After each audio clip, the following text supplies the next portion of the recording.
Welcome to the podcast in the CRE Vault with Mike and Mark. All right, welcome back to In the CRE Vault with Mike and Mark. How you doing, Mark? I'm doing good. How about you, Mikey? I'm doing great. It's a fall day. We got a hell of a hard football game coming up here this Saturday. We do. I'm an eternal optimist, so I'm always hoping that there's a chance. It is. The only reason I'd go is for a hot run zone. Yeah, and it's gonna be a hot day, so it just brings a lot of commerce to our city, and it is nice to see the amount of people in the downtown in our entertainment district on those Saturdays now, because it just died for a while, right? It is a surge to the economy. It is, and so it helps us. So why don't you? I cannot express to you how excited I am for our guest today. You have a tear rolling guy. I do, and I'll tell you. And we poked this guy, and at some points I think we were calling, and he was saying, "I don't know you two. Quit calling me," because he wanted us to quit calling. Then we stood out on the corner on a soapbox with a sign in the air and said, "Hey, come have a podcast with us." And this guy is a home run of a human. So John Cusack with the stereo above his head. That is exactly what that was. That is exactly. So I am really excited. This is a friend of mine. This is a neighbor of mine, of all things, and Bo Jones with Truebuilt Construction. Yes, thanks for coming in, Bo. Thanks for your time. Yep, greatly appreciate this opportunity. Bo is owner of Truebuilt and has done construction for 82 years. Is that right? Where are you at, Bo? Somewhere around there, yeah. Yeah. So, and he knows the market. He is so in tune with everything that is construction. You know, you can ask him what he's seeing, and he's not going to fluff it at all. And he gives you everything. So Bo, why don't you, jump into, step back, in your younger years. What made you jump into the construction and just jump in the deep end and start going? Yeah, 24 years now. Started construction as an accident. I was actually waiting tables down at a restaurant called the Terrace Grill at the time. It was in the Cornhusker Hotel. And oh, yeah. Had a client came in all the time and had a bunch of rental properties. So he was always asking what we're doing the weekend or the next night and, trying to get us to come over and help. And we did. And we started working with them, and it was remodel this kitchen and put this roof on and swap out these windows. So we started on accident. There was never a plan to get into construction. Frankly, I had no idea that the construction industry was even an option when I came out of high school. I have a college degree from the University of Nebraska, business administration. I was going to be a stockbroker. And I look back and thank God I'm not. I love construction. I'm a very active person. I have to be out using my hands, and I have to see production at the end of the day. So I don't think a stockbroker would have been very good for me. But just started with nothing. We were actually borrowing tools from our clients when we started, and we've been fortunate enough to grow to a team of about 25 internal employees, and then we'll have a whole bunch of amazing subcontractors on our job sites helping us out every day to get our projects done. So nice. Yeah, just exciting, fun, super proud of what we've done, and our internal Truebuilt team is amazing. I wouldn't trade them for anything. I get to go to work every single day with some of my favorite people in the whole world. So I'm very fortunate. That's awesome. Well, I think you've established a household. I think everybody in Lincoln knows what Truebuilt is. I mean, I think you've built a reputation of good. It's a household name. Honest work. Definitely. And I think, and back to your statement about working with your hands, I think that is a home run of a statement. A wise man once told me you have to do what you can to pay for the things that you want to do. And even being a commercial broker, my satisfaction comes daily with working with my hands. So I leave here every day and I go home and fuss around in the garage or a barn that we have. And that's just where I get my satisfaction. So I understand, I respect that. And good for you for finding that early on, because a lot of people don't find that till later on in their ages. So talk about Truebuilt, size, employees, over the past, say, 24 years. Yep. Came up through the residential world. We were about 6-7 years into it before we got into the kind of the higher end residential stuff. And we've kind of stuck in that spot since then. We've also grown into the commercial world. So right now we're doing a big multifamily project down. It's called Aristo's at 40th and Yankee Hill. It'll end up being about 430 apartment units down there. That's awesome. That same group's going to move out to Waterford after that. So there'll be 400 to 500 units out there when that's said and done. So we've got 10 to 15 years of multifamily ahead of us. Then we also have a hotel going out in Red Cloud right now. So we got in tight with the Willa Cather Foundation group, and we've been in Red Cloud for about 7 years doing a whole host of projects. We're kind of remodeling a fourth of the town. Wow. By the time we're done. So that'll be a fun group of projects, but we also have amazing clients that keep coming back to us all the time. The Certified Piedmontese group and the Pied family have been amazing people to work with. Just a bunch. I mean, I can't say enough good things about our clients and their willingness to come back and work with us again time after time. So, good repeat clients says a lot about your company. How many employees are you up to? we have 25 on the team, and then we'll have 100 to 150 subcontractors on job sites every day. That is just, there's construction companies that are just paper contractors that just shuffle paper from one to the next, and they just have contractors. And so it's always good to see that there's a team involved in behind TrueBuilt, and it's just not two names, and then they're contracting everything else. So that's nice. Talk about the shift in parallel form of what an employee is now compared to years back. I mean, have you seen a change in the work ethic? Are you seeing people come on for a year and leave you? I mean, do you keep your employees long term? We have been very fortunate that the employees worth keeping have stuck around for a while. We do roll out the red carpet. They have full benefits package. They have a couple of retirement options. We take very good care of them. And part of that is because we care for them like family. And I genuinely care about them. I know what their wives and spouses' names are. I know their kids. I know the activities that the kids are in. We have fun with it. We are a very tight-knit group. So, there's employees that come and go, and especially in the construction industry right now, it's tough. It's tough to hire. There's not a plethora of people around that we can hire from. There's not a pool of excess that we can pull from. And I know you guys are feeling that on your maintenance side of things and your property management. It's tough right now. You got to hold on to the good ones. And the bad ones tend to weed themselves out. What would you say the number one reason for an employee leaving would be? Is it the monetary side? Is it the work quality, the work demand? I mean, what is it? It seems to me, and this is just with my ear to the ground, what I hear is it they just kind of want to hopscotch around to whoever's going to pay the most. Is that fair language? Fair. The younger they are, the more likely they are to chase the dollar. They don't understand the importance of culture and long-term benefits and the future. A lot of these, especially the startup construction companies, they may go out and sell one big project and then they have to scramble to upsize their team, and they'll pay a bunch of money to get the team built for that one project, and then the project's done and they have to lay people off. And that's when you get into the big names, you get into the Samsons, Bresters, Hausmans, Cheevers, the big companies like that, the NGCs, they have a steady pipeline of work. And I think a lot of the younger generation don't understand how important that is. Yeah.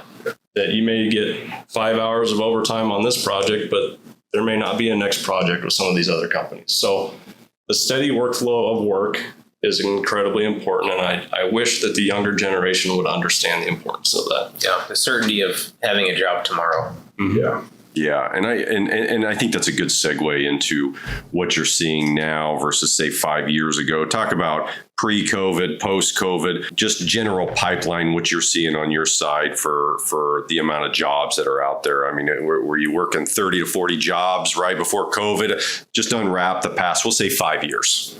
Very close. Yeah, we've consistently had 25 to 35 projects going at any given time, and that's sometimes that's bid and design phase, and then it's into the permitting phase, and then you're in construction, and we also have the warranty phase. So 25 to 35 at any given time of those projects.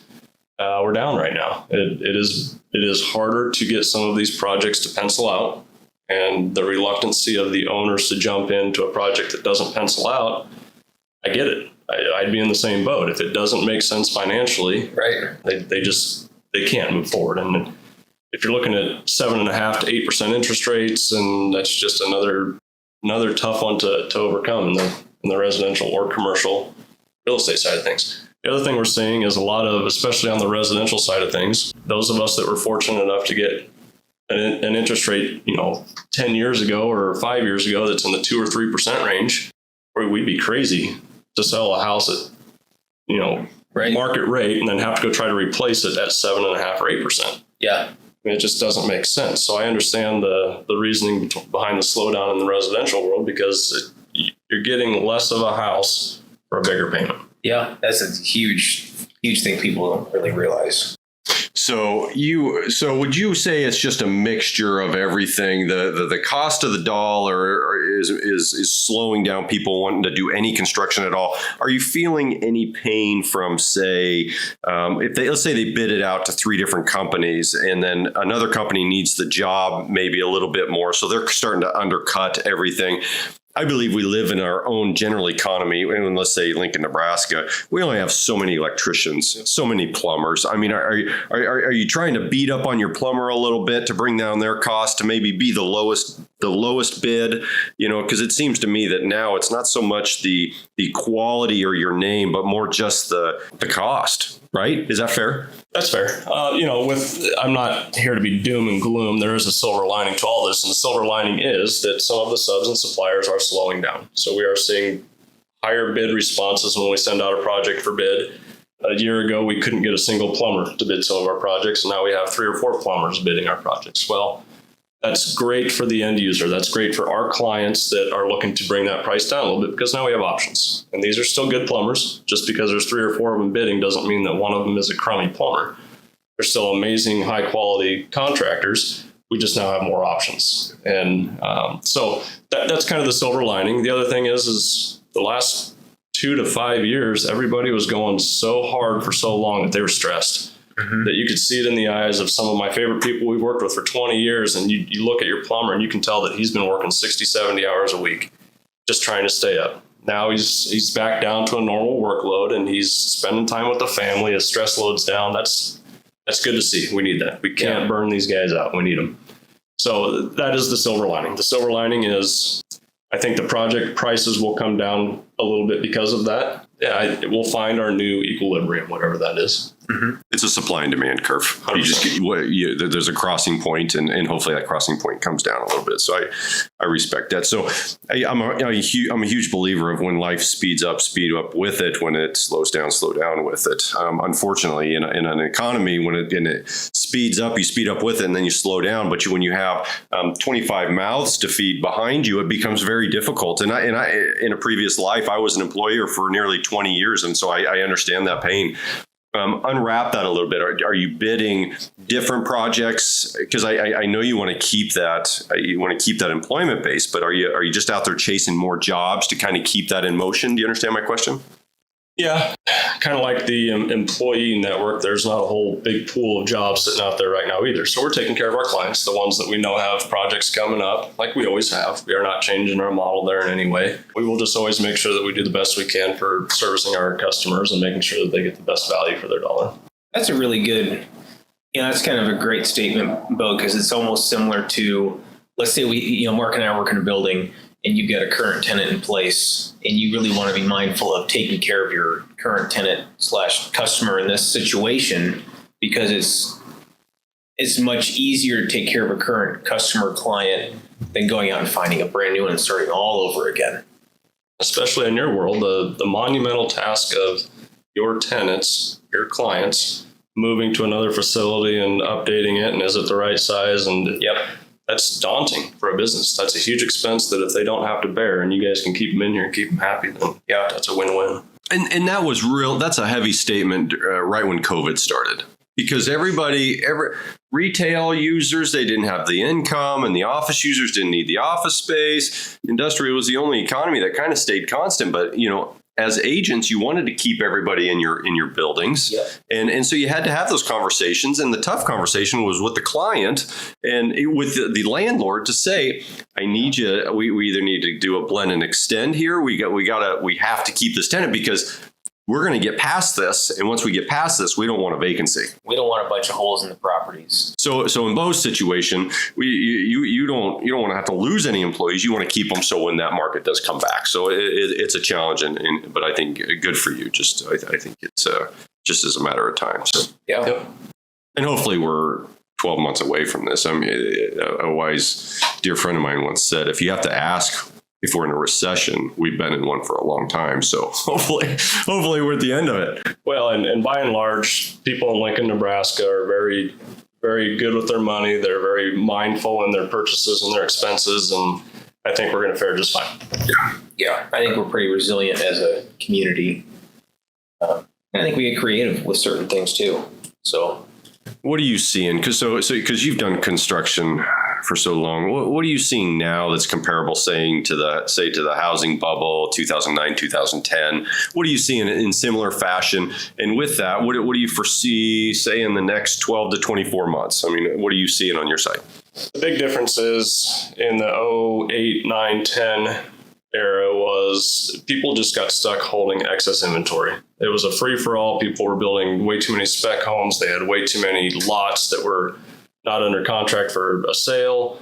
They just got spread way too thin. And at the moment that things softened up and those payments had to keep going out, they just didn't have it. We don't see that right now. And the banks have recognized that as well. The banks know that that's a huge reason why that happened, and they're not letting a bunch of people go out and extend themselves to that point. So kudos to everybody for recognizing that. What's happening now, we just have a perfect storm of we have some high material costs, we have some high labor costs, and now you throw the interest rate on top of that. One of those three will give.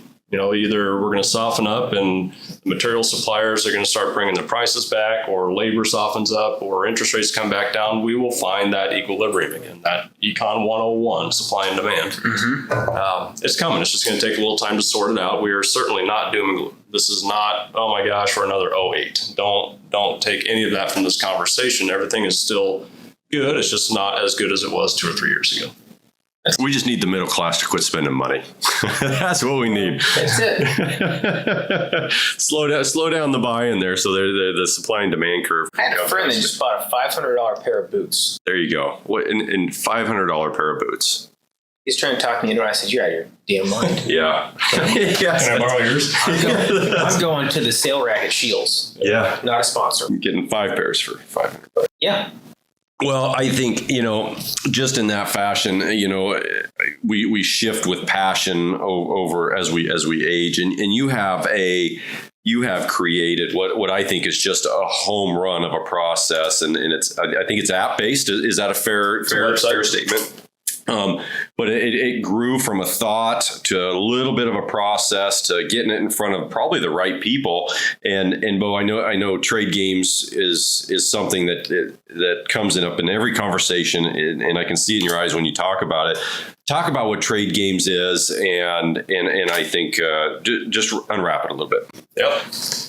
As a lot of good ideas do, this came to me out of my own frustration. So I had a situation where I have a front row seat of the emerging workforce trying to fill positions at Truebuilt Construction and not seeing the workforce coming to us like it did 20 years ago. We always had a list of farm kids or high school kids that wanted to come work for us over the summer. That's dried up, and digging in deep as to why that is, a lot of it is the students, a lot of those programs have been dropped from the middle schools and high schools. The shop classes, the auto tech classes, due to budget constraints, not being able to staff it, lack of interest from the students, whatever that is, they're not getting the exposure to a lot of this stuff, especially as it relates to me in construction industry. So what happens is the student graduates from high school, not even thinking that construction or welding or auto mechanics is a viable option because they've never seen it before. Parents aren't necessarily doing that on the weekends. The students just aren't getting exposed to it like we did when we grew up. So a lot of us as industry, we go into the classrooms. We sit down with the students. We do job fairs. I've built houses with Northeast High School and Lincoln Housing Authority. We're doing everything we can to get in front of these students, to show them that this is a viable opportunity and something worth pursuing. But it's very, very labor intensive to go out and do those events. For somebody from industry to take a half a day or a day to go do a job fair, we're all going to do it. I mean, we're all committed to this at this point, but is there an easier way? Right. So trade games came to me as like, how can I get my message to more students with less effort? So essentially the basics of trade games is, think of it as a social media platform, but for the purpose of helping students understand what it is that our professions do, as told by us that are doing it, and then showing them the opportunities and the options available in that industry. And they can do this all on their devices that they're hanging out on anyway. They can do this in the classroom. They can do this at home on their phones or their laptops. This is not something that's a heavy lift for either party. It's super simple for us as industry to get on and put a couple photos on there, a little description of, hey, here's a neat house that we just built. Put a video on there. Hey, we're pouring a foundation today. Lincoln Industries walking around the facility saying, hey, we're fabricating this. Did you know that we do work for Harley Davidson? There are so many cool stories in Lincoln, Nebraska that these kids have no clue. You keep them engaged with the app. In a format that they're used to, that they're familiar with. It's incredibly intuitive for these students. So that's kind of the general overview of what the product is. About 2 years ago, I had an idea, took it to the right people. I started with Tim Clare, Remmel Ludke, Sarah Meyer in his office.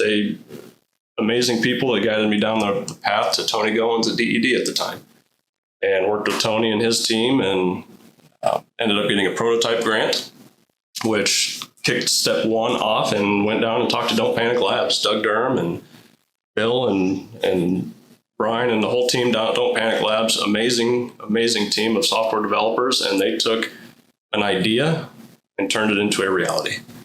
So here we are about July 1st, so 2.5 months ago, we launched the platform that is Trade Games, and it's just been exciting watching educators and students and businesses come on for the purpose of helping these students pick a path in life.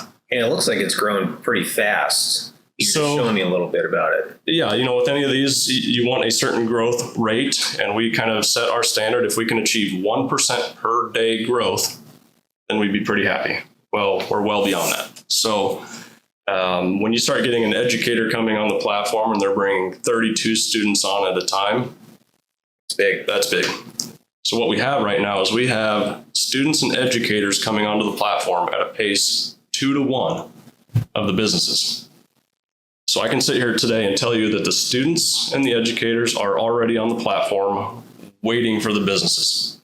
So now it's up to us. Yeah, So that's huge. Yeah, and the content, most of the companies, most of the businesses already have this content. It's in other forms of social media. It's photos on your desktop. It's stuff on your phone.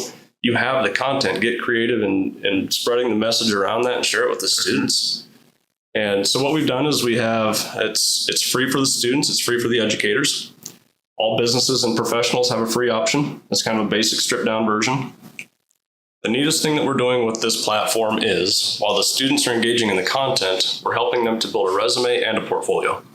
So the student has a tangible asset, so that when it comes time that they want to share their resume forward with us in industry, they literally click a button that says apply, and it sends a resume to Lincoln Industries or Bryan Health or whoever they're pointing that towards. And they'll get an email saying, hey, student so-and-so has sent you a resume interested in your job shadow, your internship, your part-time position, whatever that industry is calling for. They get a resume right there to their inbox from a student that has engaged in that content in Trade Games and is interested in that profession. That's amazing. And it just gets it in front of them as an option. I think that's the problem with the thing with options nowadays. You just can't get it in front of those options. Yeah. So what has happened is we look back at the school system, and all this information is out there. I mean, you have YouTube, you have all of this information is out there, but it's in a very unorganized fashion. Mm-hmm. So you get a company like Lincoln Industries that went out and put out some amazing content in the form of a video to get students into their profession.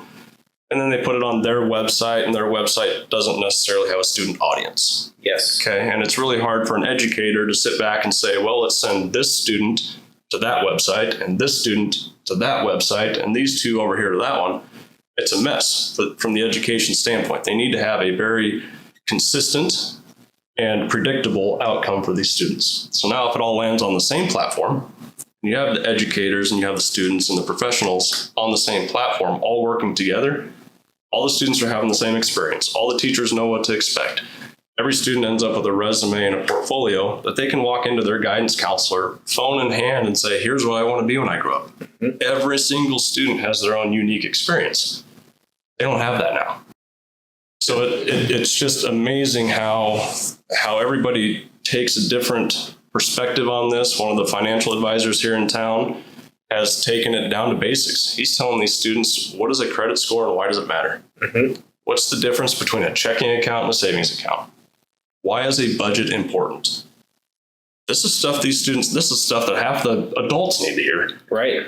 And this is stuff that it's us as professionals. I'm not saying that the educators aren't sharing this with the students. Maybe the students aren't receiving it well from the educators for whatever reason, distractions in the classroom, whatever that may be. And maybe one time hearing it from a professional in the industry changes the outcome for that. Yeah, the light could go on.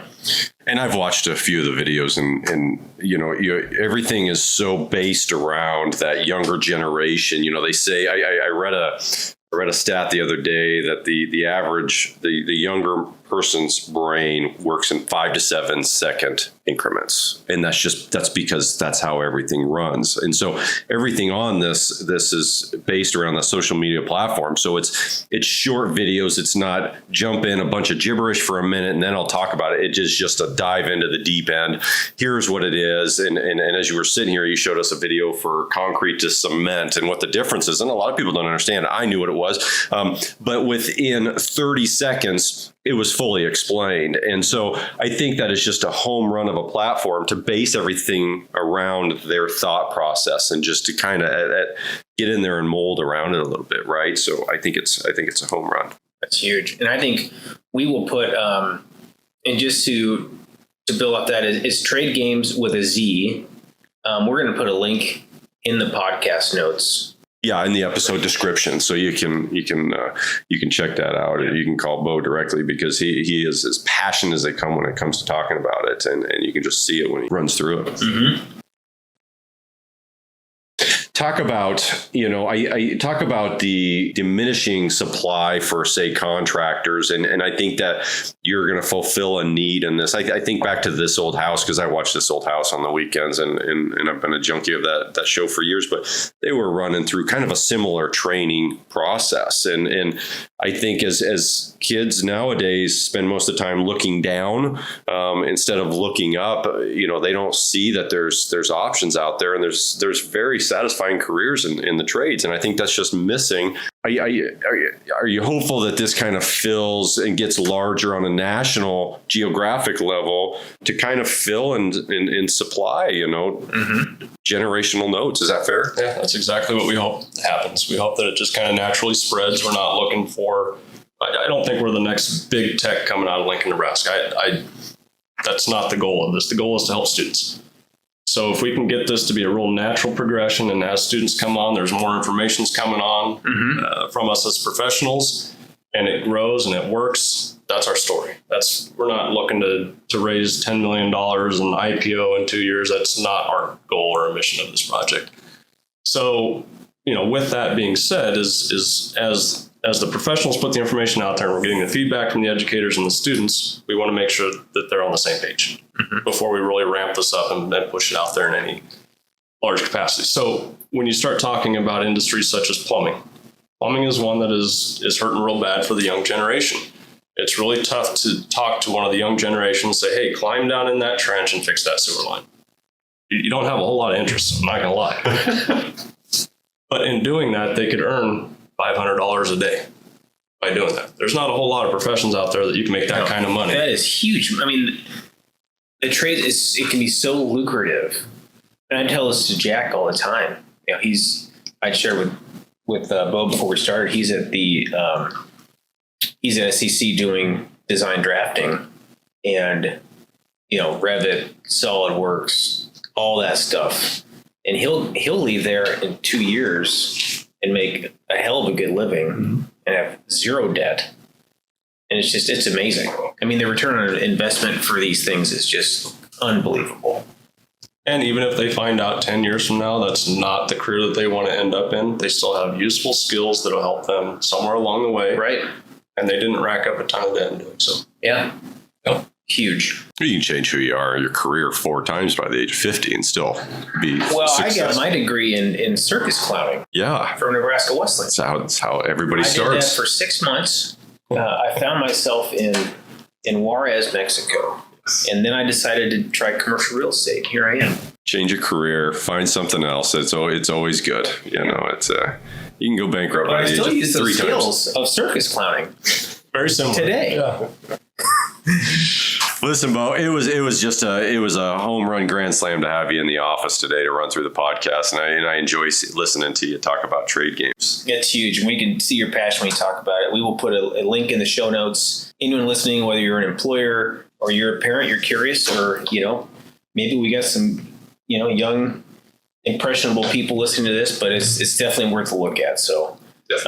And there's a free option for everybody. So there is no financial barrier to get in and get on. Get in, take a look around. Let us know what you think. We're still on the build side of this. If we need to modify something, we can. So we're pretty proud of what we have out there so far, but we're not going to say it's perfect. It's a moving target. Good for you. I mean, you always got to change. So listen, Bo, thanks so much. It was good to have you, and we'll see you around. We'll see you next time. Thanks, guys. See you.